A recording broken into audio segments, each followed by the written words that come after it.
Cricketer Mohammed Shami की पत्नी हसीन जहां की लड़ाई में कूदी फरहत नकवी। क्रिकेटर मोहम्मद शमी की पत्नी हसीन जहां इंसाफ के लिए केंद्रीय मंत्री मुख्तार अब्बास नकवी की बहन फरहत नकवी के घर पहुंची।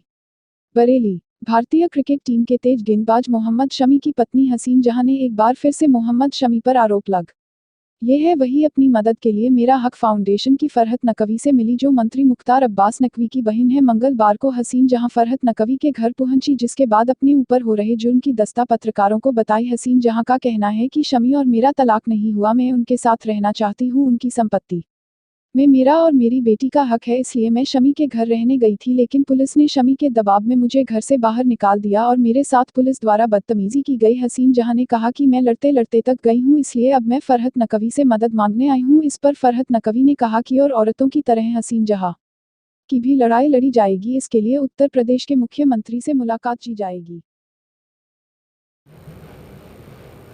फरहत, ये आई हैं हसीन जहां आपके पास, क्या है मामला और किस तरह से आप मदद करेंगे? हसीन जहाँ पे जिस तरह का उत्पीड़न हुआ है, अभी तक बहुत से मामले ऐसे मेरे सामने आए कि हसीन जहाँ पे पूरी तरह से मोहम्मद शमी ने उंगली उठाई थी हसीन जहाँ के करैक्टर पे, लेकिन आज जिस तरह के एविडेंस, जिस तरह के प्रूफ हसीन जहाँ ने हमें दिखाए हैं, उससे ये साबित होता है कि मोहम्मद शमी खुद ऐसा गंदा इंसान है जो हसीन जहाँ पे सिर्फ़ एक उंगली उठा रहा है और एक महिला को कमज़ोर समझ के उसके करैक्टर पे उंगली उठाने का वही काम कर रहा है जो आम आदमी कोर्ट में खड़े होके करते हैं।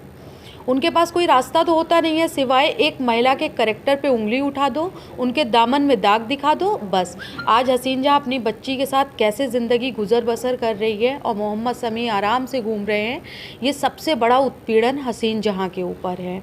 हसीन जहाँ पे पुलिस ने भी बहुत बुरी तरह से उत्पीड़न हसीन जहाँ के साथ किया है, इसमें हम पूरी तरह से हसीन जहाँ का साथ देंगे क्योंकि सारे सबूत ये पुख्ता करते हैं सबूत कि ये हसीन जहाँ हर तरह से पूरी तरह से हसीन जहाँ ठीक है और मोहम्मद शमी ने इसको प्रताड़ित करने का हर चंद कोशिश की है और इसमें हम लोग हसीन जहाँ का पूरा साथ देंगे। तमाम हिंदुस्तान की प्रताड़ित महिलाएं मिलके साथ देंगी और इसके लिए हम पहले एडीजी से भी मिलेंगे। वो इसलिए मिलेंगे क्योंकि शमी हर तरह से अपनी पावर का इस्तेमाल करके प्रशासन को भी कहीं ना कहीं ख़रीद रहा है। इस तरीके के काम जो हो रहे हैं इसमें हम पूरी तरह से हसीन जहाँ का साथ देंगे। हम मिलेंगे, एडीजी साहब से भी मिलेंगे, डीजीपी से भी मिलेंगे और हसीन जहाँ अपना पक्ष वहाँ पे ज़रूर रखेगी क्योंकि एक तरफ़ा सुनने के बाद कोई भी मसले का हल नहीं निकाला जा सकता है। हसीन, आप बरेली आई हैं, किस मकसद से आई हैं और क्या कहना है आपका?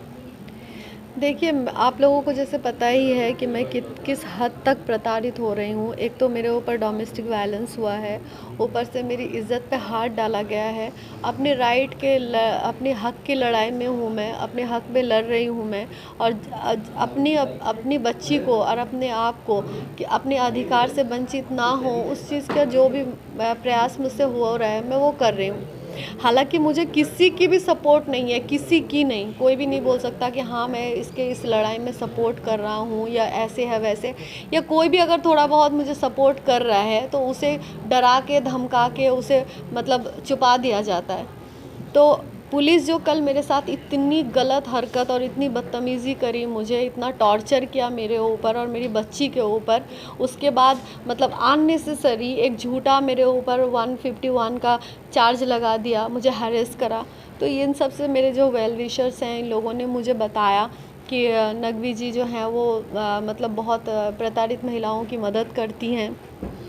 तो इसी वजह से आप पर कोई मुकदमा, उसमें ज़मानत आपको करानी पड़ी, क्या है मामला? जी हाँ, वही झूठा 151 का केस है। मुझे रात को उठा के लेके गए और सुबह का केस लगाया कि हसीन जहान को हमने सुबह उठाया। एक ऐसे आदमी के साथ मेरा लड़ाई बताया गया जो आदमी को मैंने कभी देखा भी नहीं है, मैं जानती भी नहीं हूँ। ऐसे आदमी के साथ लड़ाई दिखा के एक झूठा केस बना के ज़बरदस्ती का मुझे ज़मानत करवाया। तो शमी से आप क्या चाहती हैं? मैं तो रहना चाहती हैं उनके साथ? क्यों ना रहूँ मैं? मैं कितने मर्दों के साथ अपनी इज्जत बर्बाद करती रहूँगी। एक भारतीय नारी की सबसे बड़ी चीज़ उसकी इज्जत होती है। समी अहमद ने मेरी इज्जत लूट ली, आज वो मुझे छोड़ के चला गया। उसे शर्म नहीं 50 लड़कियों के सामने नंगा होने में, लेकिन मुझे शर्म है।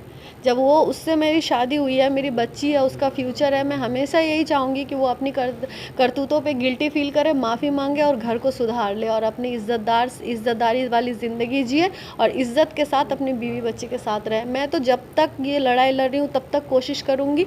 नहीं होगा, ये अल्लाह को जो मंजूर है वही होगा, लेकिन मेरी कोशिश यही है। अभी आप कहाँ रह रही हैं और बेटी आपकी कहाँ पर है? ये मेरे भैया हैं, समीम भैया, इनके घर में ही मैं रह रही हूँ। अमरोहा में समी अहमद ने अपने पावर से या मीडिया से इस तरीके से मुझे विलन बना दिया गया था कि मैं यूपी में आके खड़ा रहने की भी जगह मेरी नहीं थी।